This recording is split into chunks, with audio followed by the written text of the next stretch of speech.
નમસ્કાર વિદ્યાર્થી મિત્રો, હું કૈલાસ રાજગોર આપ સૌનું મારી યુટ્યુબ ચેનલમાં હાર્દિક સ્વાગત કરું છું. ઘણા વિદ્યાર્થીઓ મિત્રોની કોમેન્ટ્સ હતી કે હું ક્લાસ 3નું બુક લિસ્ટ શેર કરું, તો આજે હું આપની સમક્ષ મારું બુક લિસ્ટ લઈને આવી રહી છું.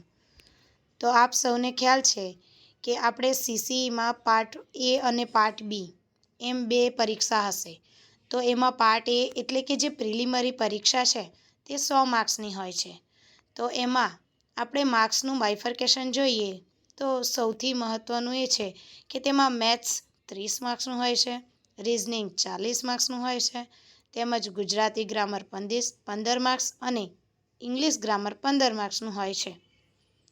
તો એમાં આપણે વિષયવાર જોઈએ તો મેથ્સ અને રિઝનિંગ એ મહત્ત્વનો ભાગ ભજવે છે.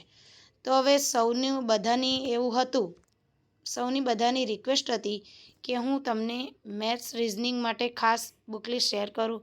તો અંગ્રેજીમાં જો તમે કોઈ સારી બુક હોય તો એક RS અગ્રવાલ સરની બુક છે ક્વોન્ટિટેટિવ એપ્ટિટ્યૂડ, કે જેનું બેઝિક ગણિત સારું હોય એ લોકો ફોલો કરી શકે છે.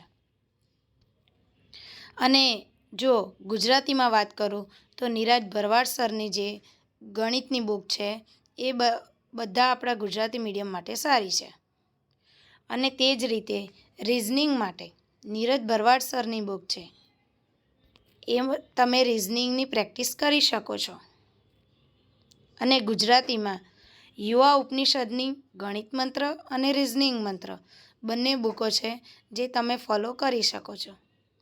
વિદ્યાર્થી મિત્રો, સૌથી મહત્ત્વનું છે કે આ જે ગુજરાતીમાં મેં તમને બધી બુકો કીધી એ બધીમાંથી કોઈ પણ એક બુક તમે ફોલો કરી શકો છો. બધી વસાવી જરૂરી નથી, પરંતુ આ તો મેં એટલા માટે કીધી કે આટલી અત્યારે માર્કેટમાં સારી બુક્સ છે, તો એમાંથી ગમે તે તમે ફોલો કરી શકો છો.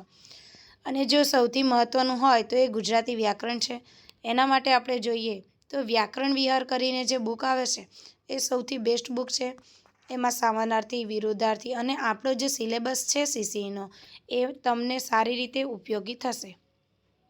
અને બીજી એક અક્ષર પબ્લિકેશનની આપણે બુક આવે છે, એ બુક પણ તમે ફોલો કરી શકો છો, જેથી ગુજરાતીમાં તમારા 15 માર્ક્સ જે છે એ રોકડિયા માર્ક્સ છે એ આપણે સારા માર્ક્સ લાવી શકીએ છીએ.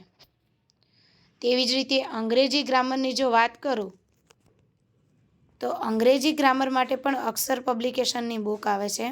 એ બેસ્ટ બુક છે અંગ્રેજી ગ્રામર માટે. અને એક બીજી અરિહંત પબ્લિકેશનની બુક છે ઓબ્જેક્ટિવ જનરલ ઇંગ્લિશ, એ પણ સારી છે જેમાં તમે પ્રેક્ટિસ કરી શકો છો. અને જો સૌથી મહત્ત્વનું હોય તો હવે હું તમને થોડીક ટિપ્સ આપવા માંગીશ કે તમારે વાંચતી વખતે શું ધ્યાનમાં રાખવું જોઈએ.